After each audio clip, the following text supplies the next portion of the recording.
할렐루야! 오늘도 하나님 앞에 나와 예배하는 모든 성도님들을 축복하고 환영합니다. 제가 기도함으로 오늘 새벽 예배 시작하도록 하겠습니다. 하나님 감사합니다. 오늘도 잠에서 깨워주시고 하루의 첫 시간을 하나님께 나와 예배드립니다. 하나님 앞에 나와 예배하는 모든 자들에게 은혜 부어주시고 오늘 이 시간 오직 하나님만 바라보게 하여 주셔서 오늘 하루도 말씀 안에서 살아갈 수 있게 하여 주옵소서. 예수님의 이름으로 기도합니다. 아멘. 오늘 하나님께서 주신 말씀은 출애굽기 15장 22절부터 27절까지의 말씀입니다. 모세가 홍해에서 이스라엘을 인도하매 그들이 나와서 수로 광야로 들어가서 거기서 사흘 길을 걸었으나 물을 얻지 못하고 마라에 이르렀더니 그곳 물이 써서 마시지 못하겠으므로 그 이름을 마라라 하였더라. 백성이 모세에게 원망하여 이르되 우리가 무엇을 마실까 하매 모세가 여호와께 부르짖었더니 여호와께서 그에게 한 나무를 가리키시니 그가 물에 던지니 물이 달게 되었더라. 거기서 여호와께서 그들을 위하여 법도와 율례를 정하시고 그들을 시험하실세 이르시되 너희가 너희 하나님 나 여호와의 말을 들어 순종하고 내가 보기에 의의를 행하며 내 계명에 귀를 기울이며 내 모든 규례를 지키면 내가 애굽 사람에게 내린 모든 질병 중 하나도 너희에게 내리지 아니하리니 나는 너희를 치료하는 여호와임이라. 그들이 엘림에 이르니 거기에 물샘 12과 종려나무 70그루가 있는지라. 거기서 그들이 그 물 곁에 장막을 치니라. 아멘.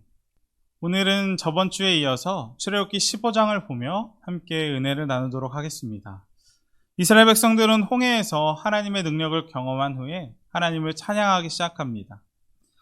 그 노래의 내용은 이렇습니다. 승리와 감사, 감격, 구원과 기쁨의 노래였습니다. 우리도 그 당시 상황을 함께 상상해 보았으면 좋겠습니다. 이스라엘 백성들이 행진하는 가운데 앞에는 홍해가 가로막혀 있었고 뒤에는 애굽의 군대가 쫓아왔습니다. 그런데 하나님께서 홍해를 열어 이스라엘 백성들을 구원하셨습니다.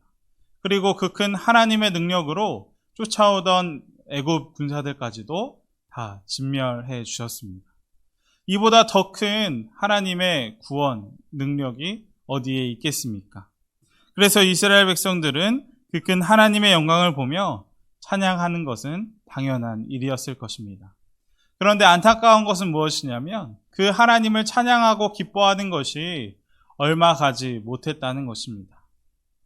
오늘 본문을 보면 이스라엘 백성들의 구원이 감격이 채 가시기도 전에 수로 광야에 들어서는 것을 볼 수 있습니다. 본문 22절입니다. 모세가 홍해에서 이스라엘을 인도하매 그들이 나와서 수로 광야로 들어가서 거기서 사흘 길을 걸었으나 물을 얻지 못하고.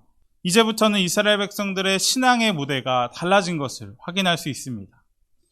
바로의 손길에서부터 광야로 신앙의 무대가 옮겨진 것입니다. 이스라엘은 광야로 들어갈 때 애굽에서 자신들을 구원해 주신 하나님을 기억하면서 이제 자신들이 어디로 가든지 그 능력의 하나님께서 자신들을 지켜주시고 보호해 주시고 이끌어 갈 것이라고 생각하였습니다. 그들의 행진하는 길에는 아무런 문제가 될 것이 없다고 생각했을 것입니다. 그러나 이들을 기다리고 있는 것은 무엇이었습니까? 행복하고 기쁜 현실이 아니라 먹을 것, 마실 것도 없는 황량한 광야라는 현실이 그들 앞에 기다리고 있었던 것입니다. 그들은 수로 광야에 들어오자마자 물을 얻지 못했다고 오늘 본문은 이야기하고 있습니다. 애국과는 전혀 다른 새로운 어려운 현실이 기다리고 있었던 것입니다. 이 이스라엘의 현실을 보며 우리 하나님을 믿는 그리스도인들의 현실과도 많이 닮아 있다고 생각합니다. 우리도 때로 하나님을 믿는 가운데 많은 은혜도 받고 구원의 감격이 찾아오기도 합니다. 그리고 어떨 때는 그 하나님께서 주시는 은혜가 너무 커서 우리는 하나님 앞에 이렇게 결단합니다. 하나님, 이제는 하나님께서 하라는 대로만 하겠습니다. 주님께서 가라는 대로만 제가 나아가겠습니다. 라고 하나님 앞에 결단하게 됩니다. 그러나 우리의 삶의 자리로 돌아가면 어떻습니까? 여전히 많은 유혹들과 갈등들이 우리를 괴롭힙니다. 그리고 그것들 때문에 좌절할 때도 있고 넘어질 때도 있는 것이 우리의 현실입니다. 이것은 이스라엘 백성도 마찬가지였습니다. 그들의 새로운 신앙의 무대, 광야에서 첫걸음을 뗐을 때 어려움을 만나게 된 것입니다. 이스라엘 백성 앞에 놓여 있는 것은 황량한 사막과 물 한 모금 마실 수 없는 광야였습니다. 이스라엘 백성은 이집트를 나올 때 가져온 물이 다 떨어지고 갈증에 시달리기 시작했을 것입니다. 또한 계속해서 불어오는 그 바람 때문에 그들의 입에는 모래가 들어가며 더욱더 갈등을 부추겼을 것입니다. 이런 상황 가운데 사흘길이나 걸어간 것입니다. 그리고 마침내 그들은 물이 있는 샘을 발견했습니다. 얼마나 이스라엘 백성이 기뻤겠습니까? 목마르고 갈증이 나는 상태 가운데 샘을 발견했다니 많은 사람들이 그 샘을 향해 뛰어갔을 것입니다. 그러나 안타깝게도 그 물은 어떤 물이었습니까? 써서 먹을 수 없던 물이라고 성경은 이야기하고 있습니다. 그리고 그들이 먹지 못하는 물임을 알자마자 이스라엘 백성은 어떻게 하였습니까? 모세를 원망하기 시작하였습니다. 저번 주에 말씀드렸듯이 이스라엘 백성은 광야 생활을 하는 가운데 수도 없이 모세를 원망하는 것을 볼 수가 있습니다. 이스라엘 백성이 모세를 원망하는 것은 곧 하나님께 간접적으로 원망하는 것과 같을 것입니다. 왜냐하면 이스라엘 백성들은 모세가 하나님께서 보내주신 사람이라는 것을 누구보다 잘 알기 때문입니다. 그래서 이스라엘 백성이 모세를 원망했다는 것은 하나님께 원망했다는 것과 같은 말일 것입니다. 그렇다면 하나님은 왜 이스라엘 백성이 목마른 상황 가운데 왜 단물, 마실 수 있는 물을 만나게 하신 것이 아니라 이 쓴물, 마실 수 없는 마라의 샘을 만나게 하신 것일까요? 그 이유는 오늘 본문에 잘 나와 있습니다. 출애굽기 15장 25절을 보면 하나님께서 이스라엘 백성이 마라를 만나게 한 것은 하나님의 시험이었다고 이야기하고 있는 것입니다.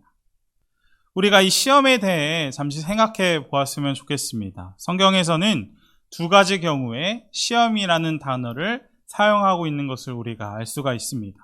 먼저 시험은 유혹을 가리킬 때 쓰이는 말입니다. 이 시험은 사탄이 우리 안에 있는 본성을 자극하여서 죄를 범하게 하는 시험입니다.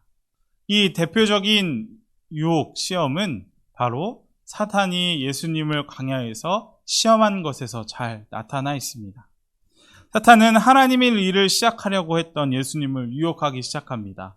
40일 금식하신 예수님을 먹을 것으로 유혹하고 높은 곳에서 뛰어내리라고 하며 하나님의 능력을 시험하였습니다. 그리고 자신에게 절하면 천하 만국까지 죽인다고까지 하면서 예수님을 유혹하였습니다. 사단은 이 시험을 통해 예수님의 십자가 길을 방해하고 있는 것입니다. 이것을 볼 때 이 첫 번째 유혹의 특징은 사람과 하나님 사이의 관계를 깨트려서 우리가 하나님을 원망하게 하고 하나님을 멀리 하도록 하며 심지어 하나님을 배신하게 만드는 시험인 것입니다. 그리고 두 번째 시험은 바로 하나님께서 우리의 믿음을 테스트할 때 쓰입니다. 때로 하나님은 우리를 시험하는 것을 볼 수가 있습니다. 하나님께서 아브라함의 믿음을 시험하셨고 욥의 믿음을 시험하셨습니다. 그리고 예수님도 12 제자들을 시험했던 것을 우리가 성경을 통해 잘 알 수가 있습니다. 그렇다면 하나님은 왜 우리를 시험하실까요? 그 이유는 하나님께서 우리의 믿음을 드러내셔서 우리를 칭찬과 존귀를 얻게 하시고 우리의 믿음을 성수기를 위해서 시험하신다는 것입니다. 학생들은 중간고사, 기말고사 같은 시험을 너무나도 싫어합니다. 그러나 우리에게 시험이 없다면, 그 학생들에게 시험이 없다면 자신의 실력을 평가하고 향상시키기는 쉽지 않을 것입니다. 이것처럼 하나님도 우리의 믿음을 테스트하시고 연단하셔서 우리를 믿음의 사람으로 만들기 위해 하나님께서 우리에게 시험을 주신다는 것을 알아야 할 것입니다. 현재 한창 도쿄올림픽이 진행되고 있습니다. 성도님들께서는 이 올림픽을 잘 재미있게 즐기고 계신가요? 코로나로 인해 지치고 힘든 마음 가운데 국가대표 선수들의 열심히 한 노력과 땀을 보면서 마음의 위안도 얻고 기쁨을 얻게 되는 것 같습니다. 저도 올림픽을 재미있게 즐기고 있는데 이번 올림픽 종목 중에서 가장 화제가 되고 있는 종목은 바로 양궁이 아닐까 합니다. 양궁이 금메달을 많이 획득해서 화제가 되고 있는 것도 있지만 그보다 더 놀라웠던 것은 무엇이었냐면 양궁 국가대표 선수들의 심박수를 보면서 제가 놀라움을 금치 못했습니다. 사람들은 마지막 10점을 쏘면 금메달을 걸 수 있는 중요한 상황 가운데 활시를 당겨 쏘려고 하면 누구나 다 긴장이 되고 떨려서 심장 박동 횟수는 크게 올라갈 것입니다. 그런데 양궁 결승에서 마지막 화살을 쏘면 금메달을 걸 수 있는 중요한 상황 가운데 우리나라 국가대표인 김우진 선수의 심장 박동수는 1분에 73회 정도 심장이 뛰었다고 합니다. 이 73회는 일반 사람이 집에서 편안하게 움직이지 않고 쉬고 있을 때 심박수라고 합니다. 그에 반해 상대편인 헝가리 선수의 심박수는 몇이었냐면 우리나라 국가대표 선수들보다 2배 정도 많은 163bpm을 기록했다고 합니다. 그렇게 긴장되고 떨리는 순간 가운데 어떻게 심박수를 유지하고 긴장하지 않고 떨지 않고 잘 활시를 당겨 쏠 수 있었을까요? 그 이유는 뉴스를 보니까 우리나라 국가대표 선수들의 특별한 훈련법에 있었습니다. 양궁 선수들은 어려운 상황을 놓고 항상 훈련을 한다고 합니다. 그냥 활시를 당겨서 쏘면 너무나도 잘 맞기 때문에 항상 자신들에게 어려운 시험을 주고 활살 쏘는 연습을 한다고 하는 것입니다. 강한 바닷바람이 부는 곳에서 활을 쏘고 일부러 안개가 낀 곳을 찾아다니면서 활을 쏜다고 합니다. 게다가 큰 소음까지 틀어놓고 올림픽 경기장과 가장 비슷한 환경을 만들어 놓은 다음에 활을 쏘며 연습을 한다고 합니다. 이렇게 양궁 선수들은 자신들에게 어려운 시험을 주며 어려운 상황을 만들어 놓고 훈련을 한 것입니다. 그리고 그 시험으로 인해 한 단계 더 발전하게 되었고 결국 올림픽에서 금메달을 따게 된 것입니다. 이것은 하나님도 마찬가지입니다. 하나님은 믿음의 길을 가고자 하는 우리들에게 때로 시험을 주십니다. 분명 그 시험을 이기는 것은 쉽지 않을 것입니다. 그러나 이 시험을 통과할 때 우리는 하나님의 사람으로 한 단계 믿음의 성숙을 이뤄갈 수 있을 것입니다. 이것은 오늘 본문의 이스라엘 백성들도 마찬가지였습니다. 하나님은 마라의 쓴물을 통해서 이스라엘 백성들의 하나님의 명령을 지키는지 그렇지 않은지 그들의 마음을 시험하신 것입니다. 그런데 이 시험에서 이스라엘 백성들은 어떻게 하였습니까? 하나님의 종 모세를 원망하는 모습을 보여주었습니다. 홍해 사건에서 주신 하나님의 구원의 은혜를 쉽게 잊어버리고 모세와 하나님을 원망한 것입니다. 우리도 한번 이 마라의 쓴물을 만난 이스라엘 백성이라고 우리 자신을 한번 상상해 보았으면 좋겠습니다.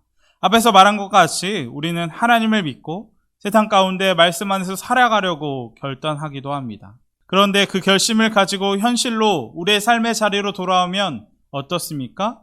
우리의 현실은 수료 광야와 같습니다.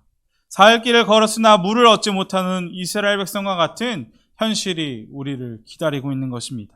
그리고 때로는 사단이 우리 마음속에 우리의 그 결단이 하나님을 향한 결심이 흔들리도록 유혹할 때도 있습니다.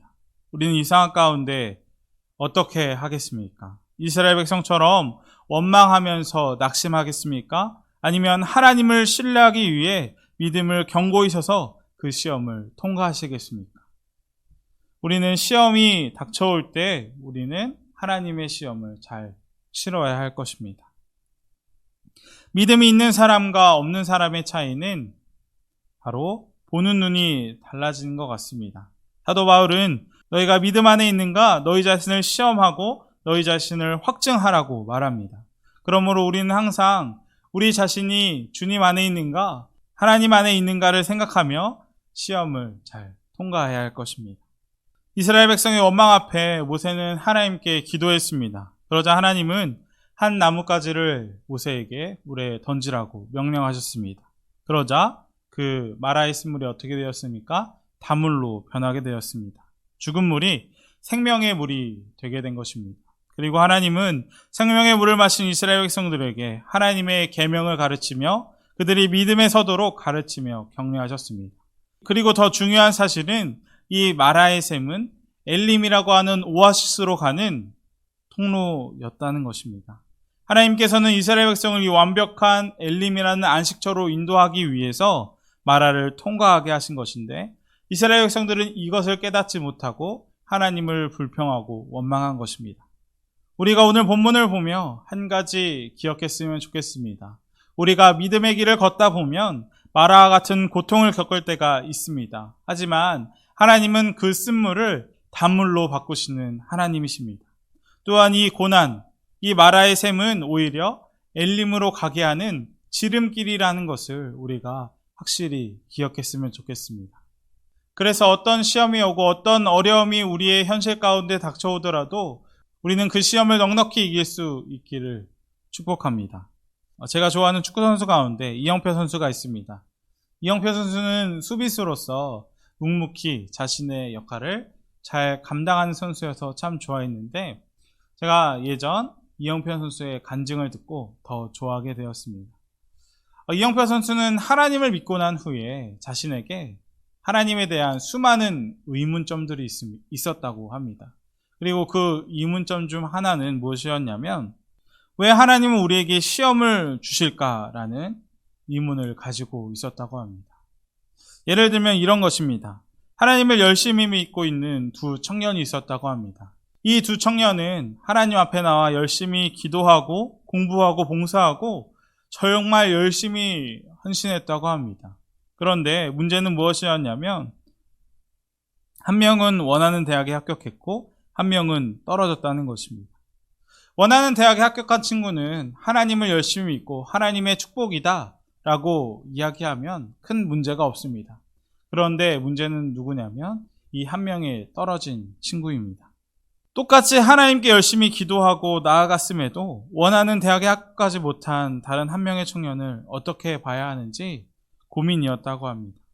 분명 대학에 합격한 친구는 하나님이 더 사랑하셨고, 대학에 떨어진 친구는 하나님이 덜 사랑하거나 혹은 기도를 덜 해서 떨어진 것이 아닐 텐데, 왜 누구는 떨어지고 누구는 합격하게 되는 것인지, 누군가는 어떤 성공의 기쁨을 맛보고 누군가는 실패를 경험하게 되는지 너무나도 큰 의문이 들었다고 합니다. 그런데 그가 시간이 지나자 그 의문에 대한 답을 자연스럽게 찾았다고 합니다. 그가 깨달은 것은 이렇습니다. 어떤 사람은 인생을 성공이라는 이름으로 시작하기도 한다고 합니다. 그런데 그 성공한 것 때문에 교만하고 자만하다가 실패로 떨어지는 것을 너무나도 많이 보았다고 합니다.